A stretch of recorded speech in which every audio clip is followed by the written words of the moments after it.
India are returning to the red ball fold after a while, and the nature of the Duleep Trophy squad announcements reveal they mean business. It's going to be a packed test calendar for India. They'll play 10 tests in just over 100 days starting in September, and so there's so much to unpack from this Duleep Trophy squad announcement. Let's jump in.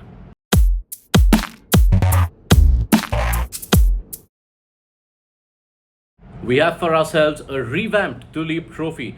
It will no longer be contested as a zonal competition as it was for the longest time. There used to be 6 zones: north, south, east, west, central and northeast. Instead now you have 4 teams, a little unimaginatively named A, B, C, D, but these 4 comprise of the 60 players who you can now say are the 60 deemed closest to being part of India's red ball setup. The only exceptions in that group of 60 are the 4 big ones in Rohit, Sharma, Virat, Kohli, Ashwin and Jasprit, Bumrah. Lots of high profile names to feature then, none arguably with a bigger storyline than Rishabh Pant. He's already made a successful World Cup winning return to white ball cricket. Now Pant makes a comeback to red ball cricket. He hasn't played any first class cricket since December 2022, and for a player who's been so integral to India's red ball fortunes in the years preceding that accident, this is going to be a big test of how much Pant can last in the longest format, with an eye out to those 5 tests at home, but in particular to the 5 tests in Australia later this year. Now, another player who's so key for India's test fortunes, Mohammed, hasn't played any cricket since the end of the ODI World Cup last year, having undergone an ankle surgery. Now, Shami doesn't feature in this Duleep Trophy mix, but he is still going to remain in the supervision of those at the NCA, where we are told to believe he is nearing full fitness and has started bowling full tilt. Speaking of comebacks, 6 months after losing their central contracts for not prioritizing domestic cricket, Shreyas, Iyer and Ishan, Kishan are back in the domestic cricket fold.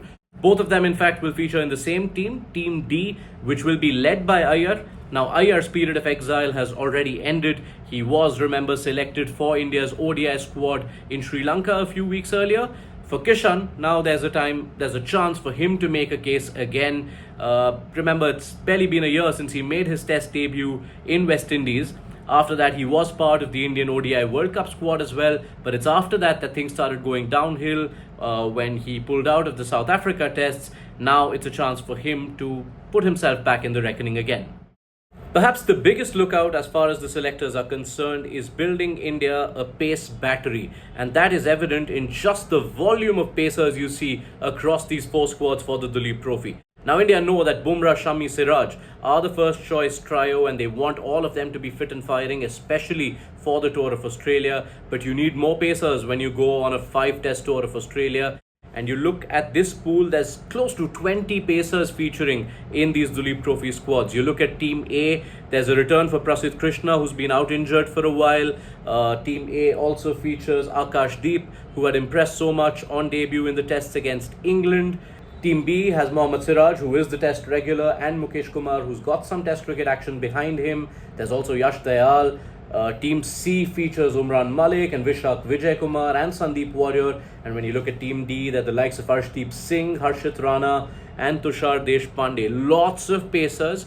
A lot of them are going to be auditioned over the course of these next few weeks as the Duleep Trophy takes place. And that's a big area that India are looking to build towards. And finally, what about those who don't feature? Now, if you consider the names that are missing from this pool of 60, perhaps the most standout name is Rinku Singh. First class average touching 55, high words of praise from outgoing batting coach Vikram Rathore, who believes he's knocking on the test match doors, but he doesn't feature. Whether it's a function of fitness or wanting a break, we're unsure. But no Rinku Singh for the time being. When you consider other pedigreed first-class performers, there's no room for Jaydev Unadkat and Shams Mulani, both of whom have been raking in the wickets for years in domestic cricket. And if you consider the names of high interest, there's no room for Prithvi Shaw and Sanju Samson, suggesting that they are behind the pace when it comes to their first-class game. It is important to note, however, that at least 10 to 12 of the players who feature in this set of squads will leave after the first round of matches, because that's when India will be ready to start their test series against Bangladesh. So lots of spots will open up, and you can imagine a lot of the players who've narrowly missed out will get a chance and will get their rounds of games in the Duleep Trophy as well.